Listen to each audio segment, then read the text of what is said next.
അതിൽ ബുദ്ധിമുട്ടൊന്നുമില്ല. അത് സ്വാഭാവികമാണ് അത്തരത്തിലുള്ള നടപടിക്രമങ്ങൾ. അതിൻ്റെ ഭാഗമായിട്ടാണ് അവർ ചെയ്തിട്ടുള്ളത്. അത് ഓരോ നോട്ടീസൊക്കെ വരും, അതിനപ്പോൾ മറുപടി കൊടുക്കും. ഞങ്ങൾക്ക് സുഖമായിട്ട് പ്രവർത്തിക്കാൻ കഴിയുകയും ചെയ്യും. നേരത്തെ ഇതുമായി ബന്ധപ്പെട്ട് പഞ്ചായത്ത് സെക്രട്ടറിക്ക് മറുപടി നൽകിയിരുന്നോ? നോട്ടീസ് കിട്ടിയാൽ മറുപടി കൊടുക്കുമല്ലോ. അതിൻ്റെ ഒരു ഫോർമാലിറ്റീസ് അങ്ങനെയാണല്ലോ, കൊടുക്കും. അല്ല, ചിലത് ഇപ്പോൾ പഞ്ചായത്തിൻ്റെ ഇങ്ങനത്തെ പദ്ധതി വരുമ്പോൾ പഞ്ചായത്തിന് ഉണ്ടാവും, ടൗൺ പ്ലാനിങ്ങിന് ഉണ്ടാവും. അപ്പോൾ അവർ അതിൻ്റേതായ ആരെങ്കിലും പരാതി കൊടുക്കുമ്പോൾ നോട്ടീസ് അയക്കും. നോട്ടീസിന് നമ്മൾ മറുപടി കൊടുക്കും. സംഗതികൾ മുന്നോട്ട് പോവുകയും ചെയ്യും. അത്രയേ ഉള്ളൂ. തീർച്ചയായിട്ടും എല്ലാ നിയമങ്ങളും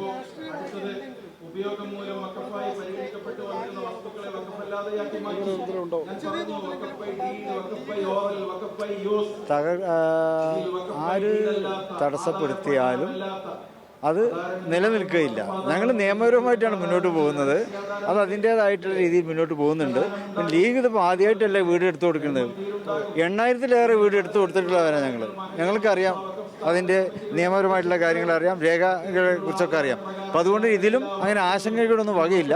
അവിടെ ഞങ്ങൾ പ്രഖ്യാപിച്ച പദ്ധതി ദൈവാനുഗ്രഹത്താൽ അത് പൂർത്തീകരിക്കാൻ തന്നെ മുന്നോട്ട് പോകും.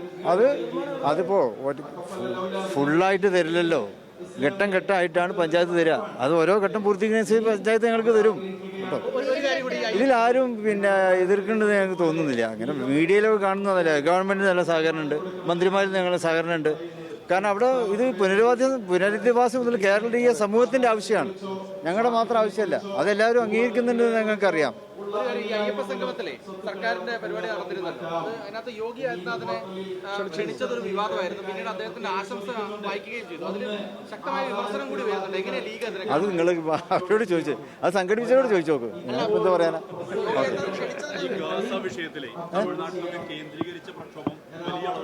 ഏതില്? ഗസ. യെസ്, തീർച്ചയായിട്ടും. അതെ,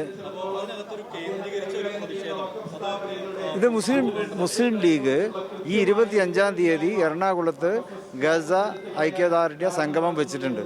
അതിലെല്ലാവരെയും പങ്കെടുപ്പിച്ചുകൊണ്ടുള്ള പരിപാടിയാണ്. മുമ്പ് നമ്മൾ കോഴിക്കോട് നടത്തിയല്ലോ ഫലസ്തീൻ ഐക്യ റാലി. അതുപോലെ ഒന്നിപ്പോൾ എറണാകുളം മറൈൻ ഡ്രൈവറിൽ 25-ാം തീയതി നടത്തുന്നത് ഒരു വലിയ സമ്മേളനമായിരിക്കും. തീർച്ചയായിട്ടും അത് സമാന ചിന്താഗതിക്കാരായ എല്ലാവരും ഞങ്ങൾ വിളിക്കുന്നുണ്ട്. പ്രമുഖ വ്യക്തികളൊക്കെ അതിലേക്ക് വരും.